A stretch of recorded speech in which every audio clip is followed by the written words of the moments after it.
Before light, before sound, before the very first breath of creation, there was something that no name in any human language can fully contain. The ancient Gnostics called it the monad, and they understood it not as a god you could petition or worship, but as a silence so absolute and so complete that it gave birth to everything that has ever existed. Jesus carried this truth not as theology handed down from scribes, not as doctrine, but as a living, breathing experience encoded in the Aramaic words he chose with surgical precision. Those words were not simple teachings. They were frequency codes, designed to awaken something dormant deep inside the human soul. And right now, in this very moment, that same source which existed before creation is not somewhere beyond the stars. It is already moving inside you, waiting to be recognized. Most people spend their entire lives haunted by one relentless question. Why am I here? What is my purpose?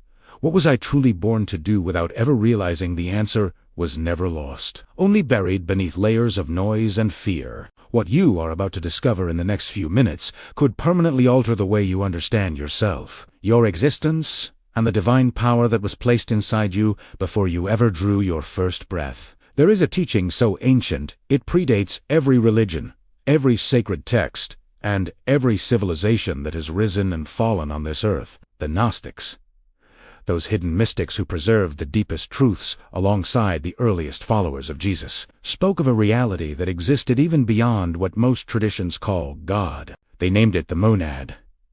And by that name, they did not mean a deity with a will or a personality or a throne suspended somewhere above the clouds. The monad was the unmanifest absolute, the infinite, eternal, silent totality that preceded every thought, every word, and every act of creation. It could not be worshipped, because it had no face. It could not be described, because language itself was born after it. The monad simply was complete, boundless, overflowing with a potential so vast that the entire cosmos was merely one small expression of its excess. In Gnostic understanding, creation did not begin with a decision or an act of divine will.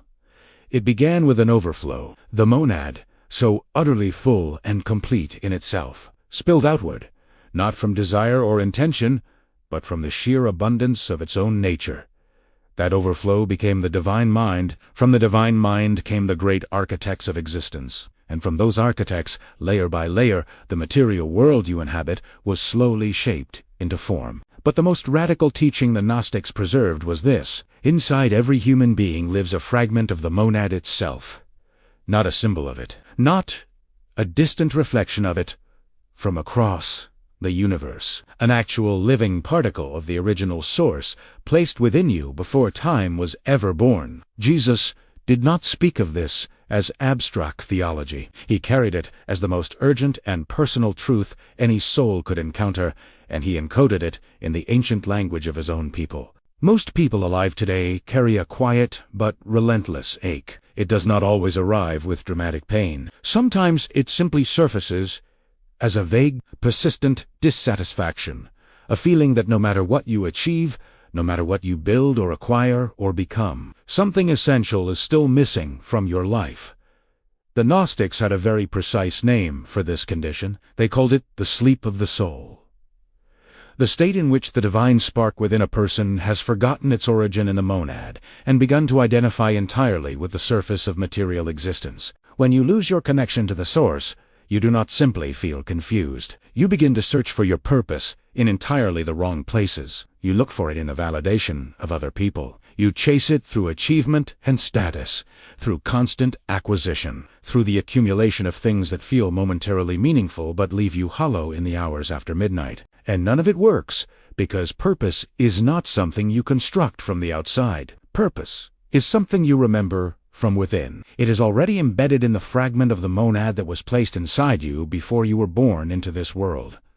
Jesus understood this crisis with devastating clarity. He did not look at the people around him and see sinners in need of punishment. He saw souls who had forgotten what they were. He saw beings carrying the light of the original source into a world that worked relentlessly to convince them the light was never theirs. This is precisely why his teachings, especially in their original Aramaic, were never simply instructions for moral behavior. They were invitations to remember, invitations to stop reaching outward and turn instead toward the living source already burning at the center of your own being. If these Gnostic teachings are awakening a desire for inner transformation within you, we prepared the guides on the sacred words where this journey begins. The link is pinned in the comments. When Jesus stood before his disciples and taught them to pray, he did not begin with a doctrine. He began with a word. That word, in his native Aramaic, was Abwun.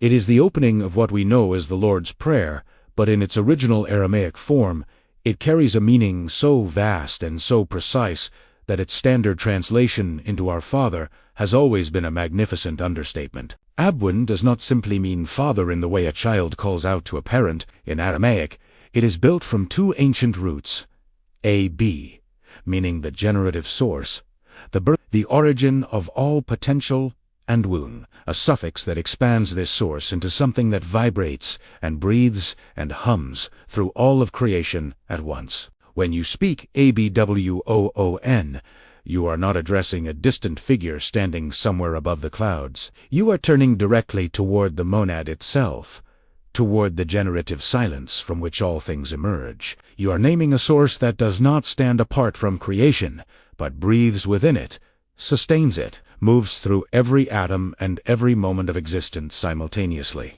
The earliest Aramaic scholars and Gnostic teachers understood that this word, spoken with full awareness and presence, was not prayer in the conventional sense. It was a declaration of origin. It was a human soul recognizing itself in the source from which it had come. Jesus chose Abwun deliberately and precisely. In a world crowded with religious systems that place the divine at an unreachable distance, above and beyond, he opened the most sacred teaching he ever transmitted with a word that collapsed that distance completely. The source, he was saying, is not somewhere else.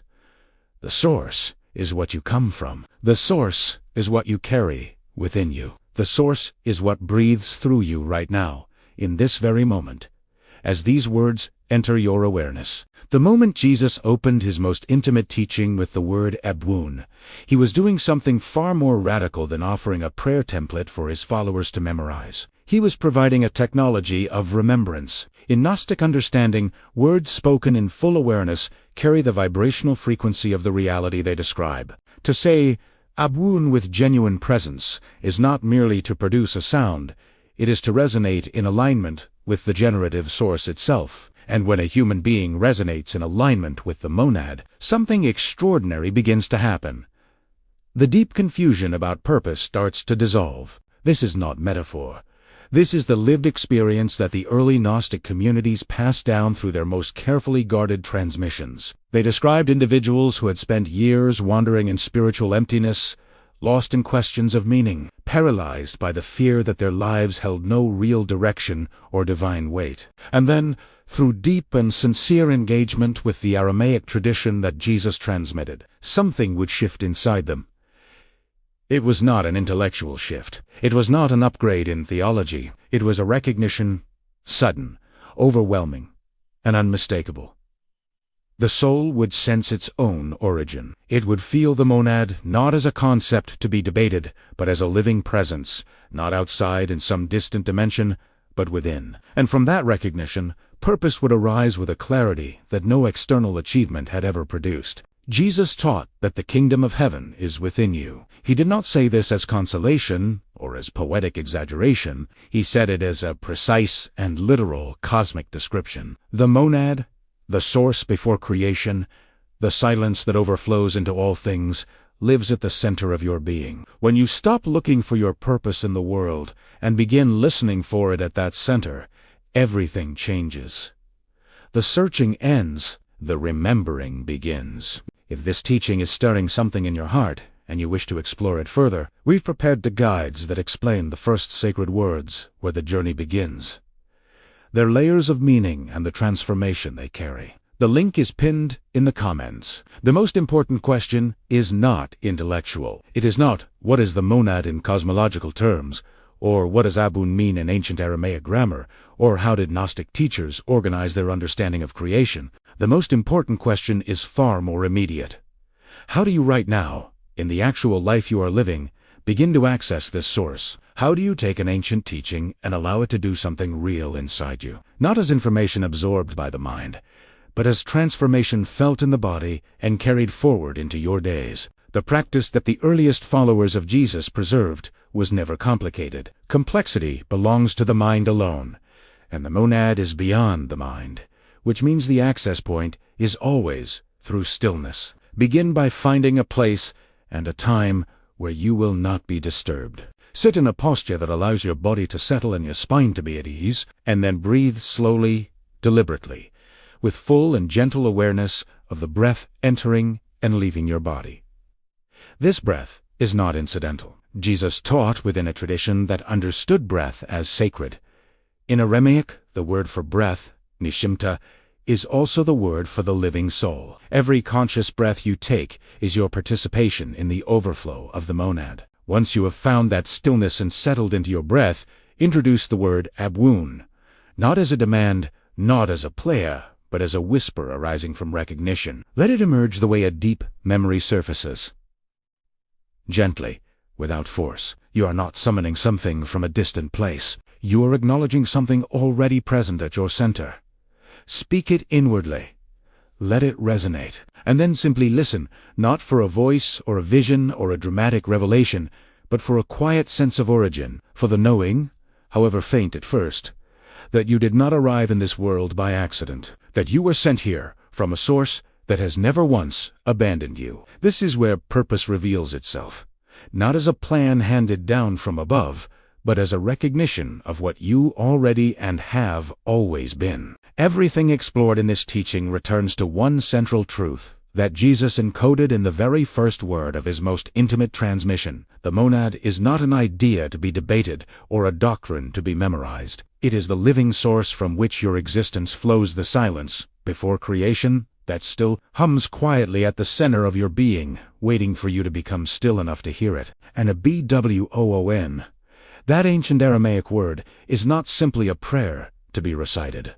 It is a key that Jesus placed directly into the hands of every person willing to stop searching the world for what was always waiting within. When you speak it with awareness, when you breathe it into the stillness of your own being, you are not reaching towards something foreign. You are coming home to something that has never left. You came into this world carrying a purpose, not a purpose you must construct or earn through suffering or prove through achievement, a purpose that was woven into you at the moment your fragment of the monad entered this life, ancient, unshakable, and already complete.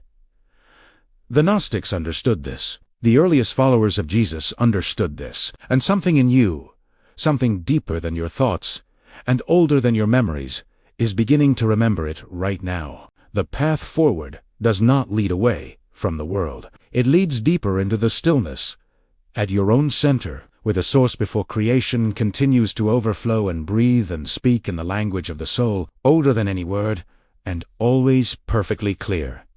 Abwun, the birther, the source, the ground of all being, not distant, not silent, present, and waiting for you to remember. Visit Divine Light Academy, my site dedicated to bridging ancient spirituality and modern living. There you will find my guides and a deep journey into Aramaic, the living language of the masters, designed to help you access states of deep resonance, clarity, and personal revelation. The link is pinned in the comments. Get ready! In the next video, I will reveal more sacred Aramaic words that unlock deeper spiritual understanding. Turn on notifications so you don't miss it. Right now, before you close this video, come to the comments and tell us, what did you feel?